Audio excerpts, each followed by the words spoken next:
Vasistha continued, O Ram, every zealous effort is always crowned with fruition.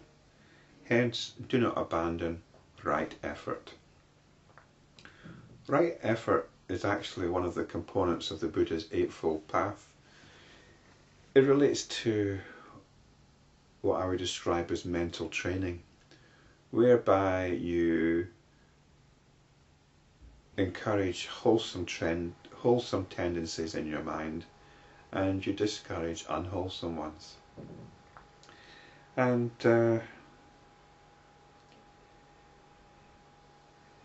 that's not actually what's meant here, although there's usually, I think there's probably a place for right effort in every spiritual practitioner's life. Surely it is necessary to weigh the worthiness of the end result before plunging into zealous effort of any sort. Yes, you need to be quite clear about what you're doing and why you're doing it. It's not something that's based on a good idea or faith. There can be no dispute in your own mind about the worthiness of doing this, about the validity of doing it. If there is any doubt, if you're not sure about it, then you might as well forget about it. If you carefully investigate in this manner, you will surely discover that self-knowledge alone is capable of utterly destroying all pain and pleasure by their very roots. Hence, zealous effort should be directed towards self-knowledge alone. So this is what's meant by right effort in this case. It's effort towards self-knowledge. And that's not some kind of woolly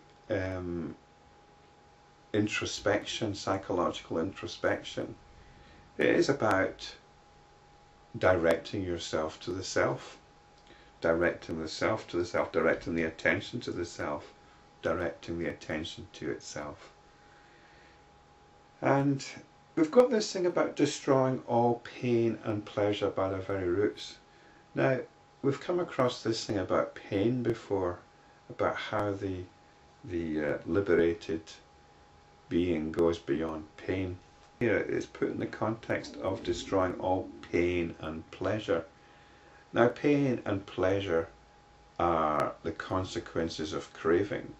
They're the consequences of craving for objects, for relationships, for things in this world, basically.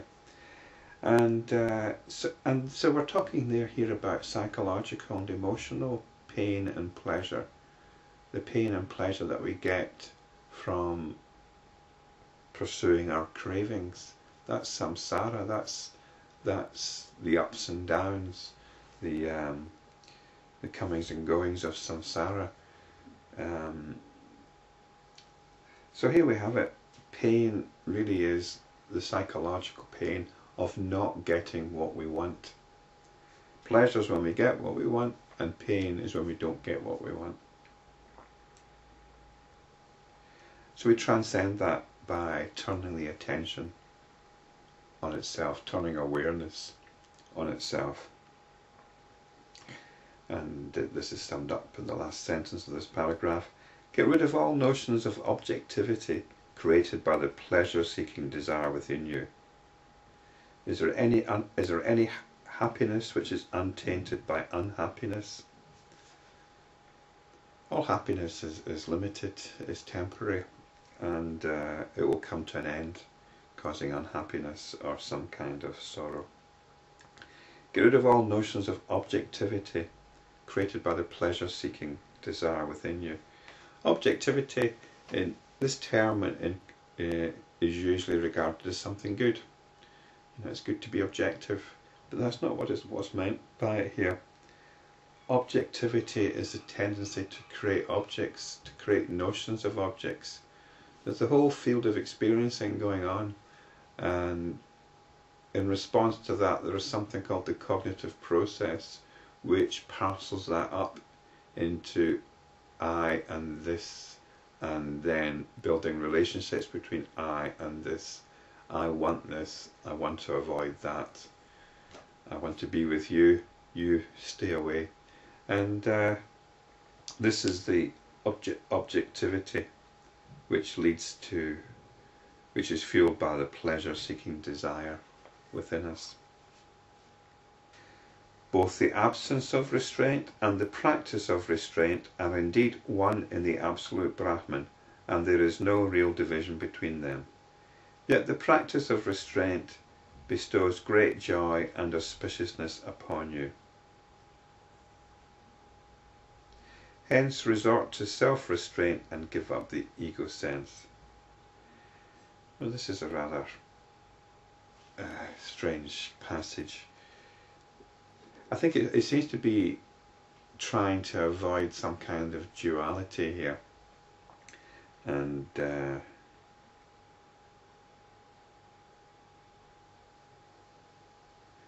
it's a little bit dubious, I think. It's saying normally it encourages the practice of restraint, and I suppose it's good to practice restraint, but then you get into this, it's very easy to get into this idea of that you're walking through a minefield and you've got to not get caught up in this and be careful about that. And in doing this, you're developing some quite unwholesome or unhelpful attitudes. So it's saying the absence of restraint is okay too. But because it says they are indeed one in the absolute Brahman, the implication seems to be that fundamentally it makes no difference. But I think there's another way of looking at this. There are times when it is appropriate not to. It's appropriate just to go with it.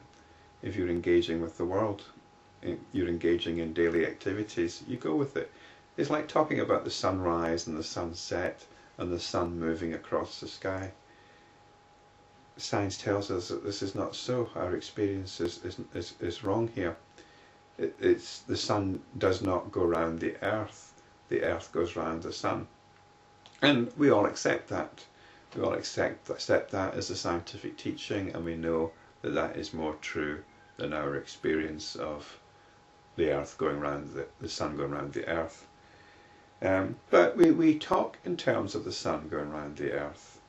That's the reality which we subscribe to in our everyday interactions. So we talk about sunrise and sunset. So we don't have to keep sort of talking in terms of the reality as physics describes it to us. So the spiritual practitioner knows when to practice restraint and knows when restraint is not necessary. This is spiritual practice, actually. The attention is not always directed on itself. It is not always directed to the absolute Brahman. The attention needs to be focused on things. Even if you're just mending a fuse, the attention is focused on what you're doing there. And that's the absence of restraint.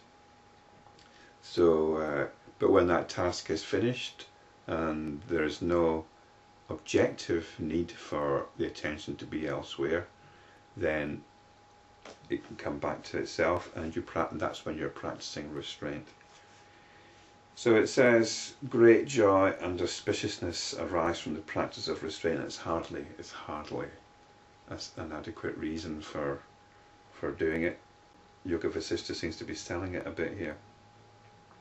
But I suppose it is a point, if you just go along with not restraining the attention, then, well, this is suffering.